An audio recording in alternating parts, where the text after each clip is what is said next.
Hello everyone, मेरा नाम प्रतिभा बिश्नोई है और एग्रीकल्चर विजन के यूट्यूब चैनल पे मैं आप सभी लोगों का हार्दिक स्वागत करती हूँ। तो आज का जो हमारा सेशन होगा वो 30 क्वेश्चंस का सेट होगा जो कि वेरियस एग्जाम्स में पूछे जाते हैं। तो इससे पहले भी हमारी वीडियोस आ चुकी हैं, तो अगर आपने उन वीडियोस को नहीं देखा है तो उनका जो लिंक है वो डिस्क्रिप्शन में दिया हुआ है, आप उन्हें वहाँ से देख सकते हैं। तो चलिए शुरू करते हैं हम हमारे फर्स्ट क्वेश्चन के साथ। चिली साल्टपेटर किस उर्वरक को कहते हैं? तो इसके ऑप्शन है, फर्स्ट ऑप्शन है सोडियम नाइट्रेट, सेकंड ऑप्शन है कैल्शियम नाइट्रेट, थर्ड ऑप्शन है कॉपर सल्फेट और फोर्थ ऑप्शन है अमोनियम सल्फेट। तो जो चिली साल्टपेटर है वो हम सोडियम नाइट्रेट को कहते हैं। अब हम चलते हैं सेकंड नंबर क्वेश्चन पे। पोटेशियम सल्फेट में सल्फर की मात्रा होती है? तो इसके ऑप्शन है, फर्स्ट ऑप्शन है 23.4%, सेकंड ऑप्शन है 17.5%, थर्ड ऑप्शन है 12% और फोर्थ ऑप्शन है 50%। तो इसका जो राइट आंसर होगा वो होगा 17.5%। जो पोटेशियम सल्फेट होता है उसमें सल्फर की मात्रा होती है 17.5%। अब हम चलते हैं थर्ड नंबर क्वेश्चन पे। गन्ने में रेड रोट का कारण है? तो इसके ऑप्शन है, फर्स्ट ऑप्शन है कवक, सेकंड ऑप्शन है जीवाणु, थर्ड ऑप्शन है मैग्नीज की कमी, फोर्थ ऑप्शन है नाइट्रोजन की अधिकता। तो जैसे कि आपको पता है कि जो रेड रोट है वो गन्ने की मेन डिजीज होती है, ठीक है। और इसमें क्या होता है, मतलब कि जो गन्ने की पोरियां होती हैं या फिर जो गन्ने का तना होता है, स्टेम होता है, उसके अंदर रेड रेड कलर की लीसन्स बन जाते हैं, धारियां बन जाती हैं। तो हमें बताना है कि ये कौन से रोगाणु की वजह से होता है। तो इसका जो राइट आंसर होगा वो होगा कवक। ये जो कोलेटोट्राइकम फाल्केटम नाम की एक कवक होती है जिसकी वजह से गन्ने में रेड रोट की समस्या देखने को हमें मिलती है। अब हम चलते हैं 4 नंबर क्वेश्चन पे। मृदा में यूरिया का सबसे पहले किस में परिवर्तन होता है? तो जो इसके ऑप्शन है, फर्स्ट ऑप्शन है अमोनियम कार्बोनेट, सेकंड ऑप्शन है अमोनिया, थर्ड ऑप्शन है नाइट्रेट, फोर्थ ऑप्शन है कोई नहीं। तो मृदा में जो यूरिया है उसका सबसे पहले परिवर्तन होता है अमोनियम कार्बोनेट के अंदर। अब हम चलते हैं 5 नंबर क्वेश्चन पे। राइजोबियम मेलिलोटी किस फसल के लिए उपयुक्त है? तो इसके ऑप्शन है, फर्स्ट ऑप्शन है बरसीम, सेकंड ऑप्शन है सेम, थर्ड ऑप्शन है मटर, फोर्थ ऑप्शन है रिज्का। तो जो राइजोबियम मेलिलोटी होती है वो स्पीशीज रिज्का के लिए सबसे ज़्यादा उपयुक्त होती है। इसी तरीके से हम चलते हैं 6 नंबर क्वेश्चन पे। फास्फोरस की सर्वाधिक उपलब्धता किस पीएच पर होती है? तो इसके ऑप्शन है, फर्स्ट ऑप्शन है 6 से 7, सेकंड ऑप्शन है 7.5 से 8.5, थर्ड ऑप्शन है 5.5 से 6.5 और फोर्थ ऑप्शन है सभी।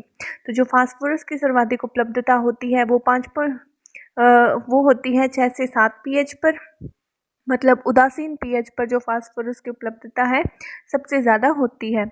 इसी तरीके से हम चलते हैं 7 नंबर क्वेश्चन पे।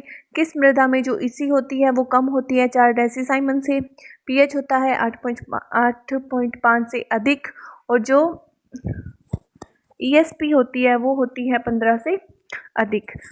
15% से अधिक। तो इसके ऑप्शन है, फर्स्ट ऑप्शन है लवणीय मृदा, सेकंड ऑप्शन है क्षारीय मृदा, थर्ड ऑप्शन है लवणीय क्षारीय मृदा और फोर्थ ऑप्शन है अम्लीय मृदा। तो इसका जो राइट आंसर होगा वो होगा क्षारीय मृदा। अब हम चलते हैं 8 नंबर क्वेश्चन पे।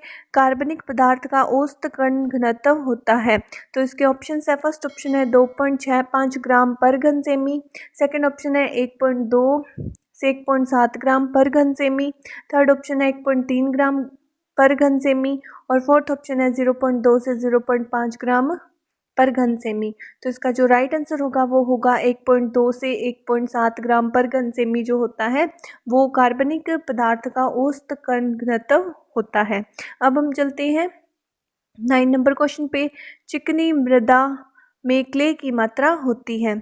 तो इसके ऑप्शन है, फर्स्ट ऑप्शन है 20%, सेकंड ऑप्शन है 35%, थर्ड ऑप्शन है 50% और फोर्थ ऑप्शन है 80%। तो जो चिकनी मृदा होती है उसमें क्ले की मात्रा होती है 35%, ठीक है। अब हम चलते हैं 10 नंबर क्वेश्चन पे। अम्लीयता उच्च सहनशील वाली फसल है? तो ऐसी कौन सी फसल है जो कि हाई एसिडिटी को टॉलरेट कर सकती है? तो इसके ऑप्शन है, फर्स्ट ऑप्शन है तंबाकू, सेकंड ऑप्शन है चुकंदर, थर्ड ऑप्शन है कपास, फोर्थ ऑप्शन है बकवीट। तो जो बकवीट होती है वो उच्च या फिर हाई एसिडिटी टॉलरेट करने वाली क्रॉप है। अब हम चलते हैं 11 नंबर क्वेश्चन पे और वो है रेतीली व बलुई मृदा में क्ले की मात्रा होती है? तो इसके ऑप्शन है, फर्स्ट ऑप्शन है 15 से 20%, सेकंड ऑप्शन है 5 से 7%, थर्ड ऑप्शन है 10 से 15% और फोर्थ ऑप्शन है 25 से 30%। तो जो बलुई मृदा होती है उसमें क्ले की मात्रा होती है 5 से 7%। अब हम चलते हैं 12 नंबर क्वेश्चन पे। नाबार्ड की स्थापना कब हुई? ठीक है, तो इसके ऑप्शन है, फर्स्ट ऑप्शन है 1982, सेकंड ऑप्शन है 1985, थर्ड ऑप्शन है 1987 और फोर्थ ऑप्शन है 1990। तो जो नाबार्ड है उसकी स्थापना हुई थी 1982 के अंदर। ठीक है, अब हम चलते हैं 13 नंबर क्वेश्चन पे। प्रकाश संश्लेषण की किस किरणों में सर्वाधिक होता है? तो हमें बताना है ऐसी कौन सी मतलब किरणें होती हैं या फिर रेज होती है जिनमें जो प्रकाश संश्लेषण है, जो फोटोसिंथेसिस है, उसकी रेट सर्वाधिक होती है। तो इसका ऑप्शन है, फर्स्ट ऑप्शन है नीली, सेकंड ऑप्शन है बैंगनी, थर्ड ऑप्शन है लाल और फोर्थ ऑप्शन है सफ़ेद। तो जो प्रकाश संश्लेषण की दर है, जो फोटोसिंथेसिस की रेट है, वो लाल किरणों के अंदर सर्वाधिक होती है। अब हम चलते हैं 14 नंबर क्वेश्चन पे। दिवस निष्प्रभावी पौधे का उदाहरण है। तो इसके ऑप्शन है, फर्स्ट ऑप्शन है मक्का, सेकंड ऑप्शन है जौ, थर्ड ऑप्शन है टमाटर, फोर्थ ऑप्शन है सोयाबीन। तो इसका जो राइट आंसर होगा वो होगा टमाटर। टमाटर एक दिवस निष्प्रभावी या फिर डे न्यूट्रल प्लांट है। अब हम चलते हैं 15 नंबर क्वेश्चन पे, और वो है मृदा की प्रति हेक्टेयर पैदावार देने की क्षमता कहलाती है। तो इसके ऑप्शन है, फर्स्ट ऑप्शन है मृदा उत्पादकता, सेकंड ऑप्शन है मृदा उर्वरता, थर्ड ऑप्शन है मृदा संगठितता और फोर्थ ऑप्शन है कोई नहीं। तो जो मृदा की प्रति हेक्टेयर पैदावार देने वाली क्षमता है उसे हम मृदा उत्पादकता के नाम से जानते हैं। अब हम चलते हैं 16 नंबर क्वेश्चन पे, और वो है कपास में कौन सा जैव उर्वरक काम में लिया जाता है? तो इसके ऑप्शन है, फर्स्ट ऑप्शन है एजेटोबैक्टर, सेकंड ऑप्शन है एजोस्पिरिलम, थर्ड ऑप्शन है राइजोबियम और फोर्थ ऑप्शन है एजोला। तो जो कपास में बायो फर्टिलाइज़र हम यूज़ लेते हैं वो होता है एजेटोबैक्टर। ठीक है, अब हम चलते हैं 17 नंबर क्वेश्चन पे। सिट्रस कैंकर रोग होता है। तो हमें सिट्रस कैंकर रोग के बारे में बताना है कि वो कौन से पैथोजन की वजह से होता है। तो इसके ऑप्शन है, फर्स्ट ऑप्शन है जीवाणु, सेकंड ऑप्शन है वायरस, थर्ड ऑप्शन है कवक, फोर्थ ऑप्शन है माइकोप्लाज्मा। सबसे पहले मैं आपको बता दूं, सिट्रस कैंकर जो सिट्रस फ्रूट्स होते हैं उनकी जो बीमारी होती है, उनकी डिजीज़ होती है, और ये होती है जीवाणु की वजह से। ठीक है, अब हम चलते हैं 18 नंबर क्वेश्चन पे। असहजीवी नत्रजन स्थिरीकरण का उदाहरण है। तो इसके ऑप्शन है, फर्स्ट ऑप्शन है एजेटोबैक्टर, सेकंड ऑप्शन है राइजोबियम, थर्ड ऑप्शन है माइकोराइजा और फोर्थ ऑप्शन है सभी। तो जो असहजीवी नत्रजन स्थिरीकरण का उदाहरण है वो है एजेटोबैक्टर। ठीक है, अब हम चलते हैं 19 नंबर क्वेश्चन पे। अमोनियम सल्फेट नाइट्रेट में नत्रजन की मात्रा होती है। तो इसके ऑप्शन है, फर्स्ट ऑप्शन है 20.6%, सेकेंड ऑप्शन है 33%, थर्ड ऑप्शन है 26% और फोर्थ ऑप्शन है 16%। तो जो अमोनियम सल्फेट नाइट्रेट होता है उसमें जो नत्रजन की मात्रा होती है, नाइट्रोजन की मात्रा होती है, वो होती है 26%, मतलब 26%। अब हम चलते हैं 20 नंबर क्वेश्चन पे। सेपोनिन नामक रसायन किसकी खली में पाया जाता है? तो इसके ऑप्शन है, फर्स्ट ऑप्शन है करण, सेकंड ऑप्शन है नीम, थर्ड ऑप्शन है महुआ और फोर्थ ऑप्शन है अरंडी। तो जो सेपोनिन है वो महुआ की जो खली है उसके अंदर पाया जाता है। ठीक है, अब हम चलते हैं 21 नंबर क्वेश्चन पे। स्ट्राइगा कौन सी फसल का खरपतवार है? तो इसके ऑप्शन है, फर्स्ट ऑप्शन है गेहूँ, सेकंड ऑप्शन है सरसों, थर्ड ऑप्शन है बाजरा और फोर्थ ऑप्शन है मक्का। तो जो स्ट्राइगा है वो गेहूं की फसल का जो है खरपतवार है। अब हम चलते हैं 22 नंबर क्वेश्चन पे।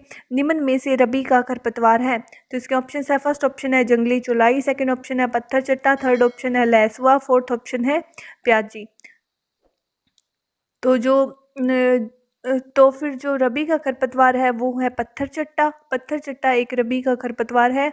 ठीक है, अब हम चलते हैं 23 नंबर क्वेश्चन पे।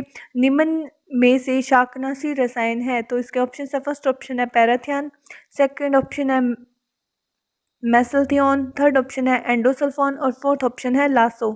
तो जो पैराथियन है वो एक शाकनाशी रसायन है। ठीक है, अब हम चलते हैं 24 नंबर क्वेश्चन पे। बीज अधिनियम के अनुसार बीजों में कितने प्रतिशत से अधिक खरपतवारों के बीज नहीं होने चाहिए? तो इसके ऑप्शन है, फर्स्ट ऑप्शन है 1, सेकंड ऑप्शन है 0.1, थर्ड ऑप्शन है 2 और फोर्थ ऑप्शन है 4.10। तो जो बीज नियम के अधिनियम के अनुसार जो बीजों में 1% से अधिक है वो खरपतवारों के बीज नहीं होने चाहिए। ठीक है, अब हम चलते हैं 25 नंबर क्वेश्चन पे। मृदा सतह के अंदर जल का प्रवेश कहलाता है। तो इसके ऑप्शन है, फर्स्ट ऑप्शन है परकोलेशन, सेकंड ऑप्शन है इन्फिल्ट्रेशन, थर्ड ऑप्शन है लीचिंग और फोर्थ ऑप्शन है ड्रेनेज। ठीक है, तो जो मृदा सतह के अंदर जल का प्रवेश होता है उसे हम इन्फिल्ट्रेशन के नाम से जानते हैं। अब हम चलते हैं 26 नंबर क्वेश्चन पे और वो है असमतल भूमि में सिंचाई की उपयुक्त विधि है। तो इसके ऑप्शन है, फर्स्ट ऑप्शन है स्प्रिंकलर, सेकंड ऑप्शन है ड्रिप, थर्ड ऑप्शन है फरो और फोर्थ ऑप्शन है चेक बेसिन। तो असमतल भूमि में सिंचाई की सबसे उपयुक्त विधि स्प्रिंकलर विधि होती है। ठीक है, अब हम चलते हैं 27 नंबर क्वेश्चन पे। भूपपड़ी में सबसे अधिक तत्व कौन सा पाया जाता है।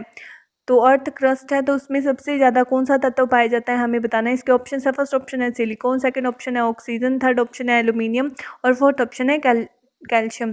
तो इसका जो राइट आंसर होगा वो होगा ऑक्सीजन। ठीक है, अब हम चलते हैं 28 नंबर क्वेश्चन पे। भूकंप के अध्ययन को कहते हैं। तो इसके ऑप्शन है, फर्स्ट ऑप्शन है सिस्मोलॉजी, सेकेंड ऑप्शन है एनाटोमी, थर्ड ऑप्शन है ऑर्निथोलॉजी और फोर्थ ऑप्शन है एंथ्रोपोलॉजी। तो जो भूकंप के अध्ययन को हम सिस्मोलॉजी के नाम से जानते हैं। अब हम चलते हैं 29 नंबर क्वेश्चन पे। निमेटोड का संबंध है। तो इसके ऑप्शन है, फर्स्ट ऑप्शन है सूत्रकृमि, सेकंड ऑप्शन है केंचुआ, थर्ड ऑप्शन है कीट और फोर्थ ऑप्शन है सफ़ेद लट। जो निमेटोड है तो उसका जो संबंध है वो सूत्रकृमि से है। ठीक है, अब हम चलते हैं 30 नंबर क्वेश्चन पे। NEERI कहाँ स्थित है। तो इसके ऑप्शन है, फर्स्ट ऑप्शन है नई दिल्ली, सेकंड ऑप्शन है नागपुर, थर्ड ऑप्शन है इंदौर और फोर्थ ऑप्शन है चेन्नई। तो इसका जो राइट आंसर होगा वो होगा नागपुर। ठीक है, इसी तरीके से हमारा आज का सेशन यहीं पे समाप्त होता है। अगर आपको किसी भी तरीके का डाउट हो तो आप उसे कमेंट सेक्शन में पूछ सकते हैं। इसके साथ ही अगर आप चैनल पे नए हो तो आप इस चैनल को सब्सक्राइब कर लीजिएगा। Thank you so much.